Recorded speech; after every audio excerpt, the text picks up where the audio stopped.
హెచ్చరిక, దైవజనుని హెచ్చరిక. ఒక్కటే మనం పిల్లలు నేర్పించాల్సిందండి, మనం నేర్చుకోవాల్సింది. ముందు మనం నేర్చుకుంటేనే పిల్లలకు చెప్పగలం. దేవుణ్ణి ప్రేమించే విషయంలో, దేవునికి లోబడే విషయంలో, దేవుని ఘనపరిచే విషయంలో, ప్రార్థించే విషయంలో, పాట పాడే విషయంలో, వాక్యం చదివే విషయంలో మనం పూర్ణ హృదయముతో, పూర్ణ మనస్సుతో, పూర్ణ బలముతో నిజంగా ప్రేమించాలి. ఒక మాటలో చెప్పాలంటే, పెద్ద పెద్ద మాటలు ఎందుకులే, పూర్ణ శక్తితో పాట పాడాలి, పూర్ణ శక్తితో ప్రార్థించాలి. నటించొద్దురా. కళ్ళు మూసుకొని ప్రార్థన అంటే కళ్ళు మూసుకొని అటు ఇటు చూడకు, లేకపోతే ఏదో ఆలోచించకు. ప్రార్థనలు కళ్ళు మూసుకో. దేవుడు మన మధ్య ఉన్నాడు. దేవుని కానుకిచ్చినప్పుడు చాలామంది పిల్లల చేత కానుకలు వేయించరు. మీ పిల్లలకు మీరు కానుకలు ఇస్తారా దేవునికి ఏమని? చిల్లర డబ్బులా? కానుకిచ్చినప్పుడు పిల్లలకి కొట్లో చిల్లర తెమ్మని తలకో 10 పైసలు, తలకో రూపాయి ఇచ్చి పంపిస్తారు. మీరేమో వేస్తారు మంచిగా. కానీ మీ బిడ్డలకి వాళ్ళ మనసులో దేవుడికి కానుక అనగానే ఎంత? 10 రూపాయలు అనేది పడిపోద్ది. వాళ్ళు పెద్దోళ్ళు అయిన తర్వాత కూడా ఎంత వేస్తారు కానుక్కి? నమ్మకంగా 10 రూపాయలు వేసే వాళ్ళని చూశానండి నేను. నమ్మకంగా వేస్తారు. కానుకండి, నా చేతికి కూడా ఇచ్చారు కొంతమంది. అయ్యారు కానుకండి, దశం భాగం అని ఇస్తే 10 రూపాయల నోటు ఉంది చేతిలో. దశమా అంటే ఎంత? 10 కదా, అదే నేర్పించినట్టున్నారు. దశం భాగం అంటే 10 రూపాయలు అనేది పడిపోయింది చాలామందికి. ఎప్పుడు చెప్తాను, మీ పిల్లలకు చిన్నప్పటి నుంచి ఇవ్వటం నేర్పించండి. బిడ్డలు ఇచ్చి వారు దీవించబడుతున్నప్పుడు పెద్దవారు అయినప్పుడు గొప్పవారు అవుతారండి. బిడ్డలకు పాట పాడటం నేర్పించండి. వాళ్ళని గాయకులు అవ్వకర్లా, వాళ్ళు నేర్చుకుంటారు, మీకంటే బాగా నేర్చుకుంటారు. మీరు పుస్తకం చూసి పాడుతున్నా వాళ్ళు పుస్తకం లేకుండా పాడతారు. నేర్పించండి. ప్రార్థన చేయటం నేర్పించండి. మాటలు రావటం ప్రారంభించగానే మొట్టమొదట మాట ప్రార్థనగా మారాలి ఒక తల్లి, భక్తి కలిగిన తల్లి.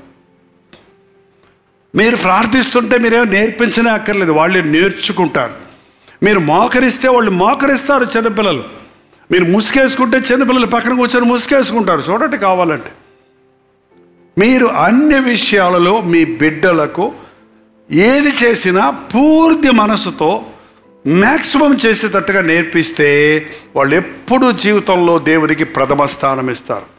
ఇవాళ చాలామంది బిడ్డలు పాడైపోవడానికి ముఖ్యమైన కారణం చెప్పుదురే కానీ చేయరు అన్న తల్లిదండ్రులు ఉండటం. అందుకే దేవుని వాక్యం, మొదట నా మాట నీ హృదయంలో ఉంచుకో, నీవు నీ కుమారులకు వాటిని అభ్యసింపచెయ్యి. చాలాసార్లు వివరించాను, మళ్ళీ ఒకసారి చెప్తున్నాను. అభ్యసింపచేయటం, టీచ్ దెమ్. అభ్యసింపచేయటం అంటే ఏంటి అర్థం? నేను చెప్పానండి పిల్లలు వింటలేదండి, ఎన్నిసార్లు చెప్పినా వింటలేదండి, వేస్ట్ అండి అంటారు కొంతమంది. చెప్పటం వేరు, అభ్యసింపచేయటం వేరు. నీవు అభ్యసింపచేయాలి. అభ్యసింపచేయడం నీ చెయ్యి, మాస్టర్ గారి చెయ్యి కూడా పిల్లోడి చెయ్యి మీద ఉంది. మాస్టర్ గారు నోటితో చెబుతూ పిల్లోడి చేత చెప్పిస్తున్నాడు. ప్రతి తండ్రి, ప్రతి తల్లి తన బిడ్డలకు తాము చేస్తూ వాళ్ళకి చేయించాలి, తాము చెప్పుతూ వాళ్ళతో చెప్పించాలి. ఈ రోజున చాలామంది తల్లిదండ్రులు టీనేజ్లో ఉన్న పిల్లలను కంట్రోల్ చేయలేకపోతున్నారు, వాళ్ళని అదుపు చేయలేకపోతున్నారు. వారిని ఏం చేయాలో అర్థం కావట్లేదు వాళ్ళకి.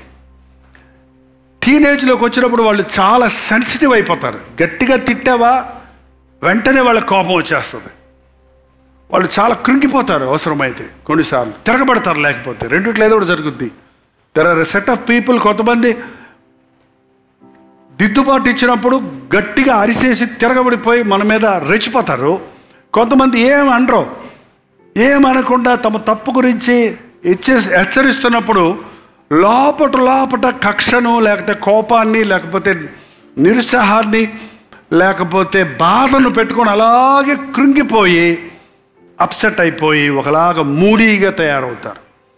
అందుకని టీనేజ్ వచ్చేటప్పటికి వారిని మనం వాళ్ళ జోలికి వెళ్ళొద్దు అని నేను చెప్తాను అనుకుంటారేమో. అది కాదు బైబిల్ చెప్పేది. తండ్రి శిక్షించని కుమారుడు ఎవడు నన్నేం చేయమంటావు, వాడు నా మాట వింటం లేదు అని వదిలేయమని లేదు దేవుడు. శిక్షించాలి. శిక్షించడం అంటే ఎలా శిక్షిస్తావు? మరి శిక్షించమన్నారు కదా అని వాళ్ళని ఏది పడితే అది కొట్టే వాళ్ళని చూస్తున్నామండి. ఏది పడితే అది తీసుకొని కొట్టేస్తుంటారు.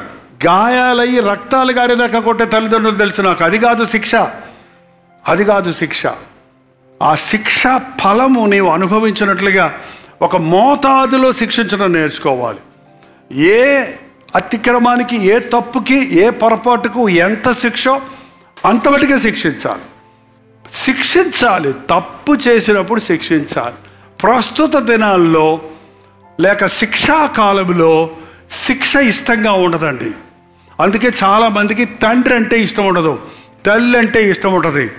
తల్లి తానంటది ఏం చెప్పినా తండ్రి బ్రేకులు వేస్తాడు, తండ్రి ఆపుతాడు, గద్దిస్తాడు, ఆగు అంటాడు. ఎందుకు ఆగాలి అని తిరగబడతారు కదా. కానీ శిక్ష ఆగితే ఉన్న ఆశీర్వాదం ఏంటో, తగ్గించుకుంటే ఉన్న దీవెన ఏంటో, మాట వింటే వచ్చే ప్రతిఫలం ఏంటో ఖచ్చితంగా నీవు శిక్షకు లోబడ్డప్పుడు దాన్ని గుర్తించగలుగుతావు.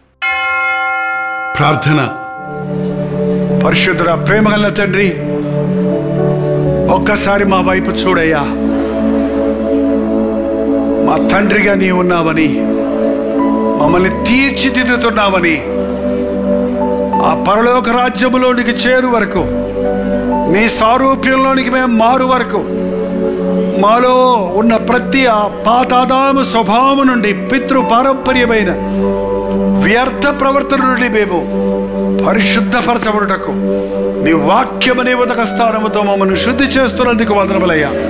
మా ఇళ్లలో పెరిగే బిడ్డలు లోకానికి బానిసలు కాకూడదయ్యా, సాతానుకు బానిసలు అవ్వకూడదయ్యా.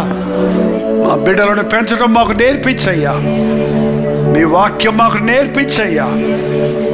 ఊరికి ప్రసంగం చేయడానికి బదులు మా ఇంటి వారికి చెప్పుకోవడానికి, మా బిడ్డలను నీ రాజ్య వారసులుగా సంపాదించుకోవడానికి సహాయం ఇచ్చాయి.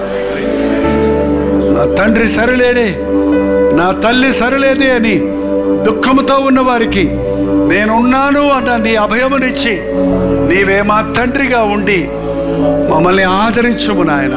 పరమ తండ్రి మాకున్నాడన్న ధైర్యంతో, పరమ తండ్రిని పోలి జీవించాలనే ఆశతో పరిశుద్ధులుగా ఉండుటకు మా ఒక్కొక్కరికి నీ సహాయం వచ్చాయి. యేసుక్రీస్తు నామములో అడుగుచున్నాను తండ్రి, ఆమేన్.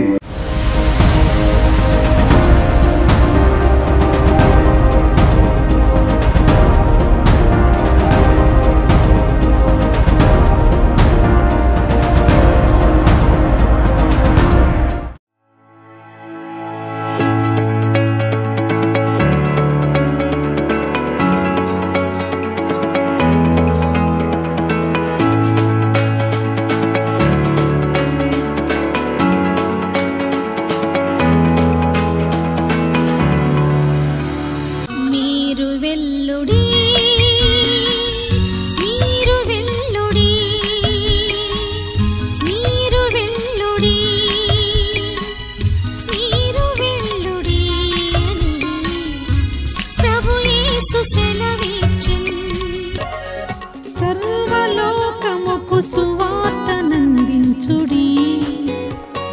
సర్వ సృష్టికి యేసుని ప్రకటించుడి. సర్వలోకముకు సువార్తనందించుడి, సర్వ సృష్టికి యేసుని ప్రకటించుడి.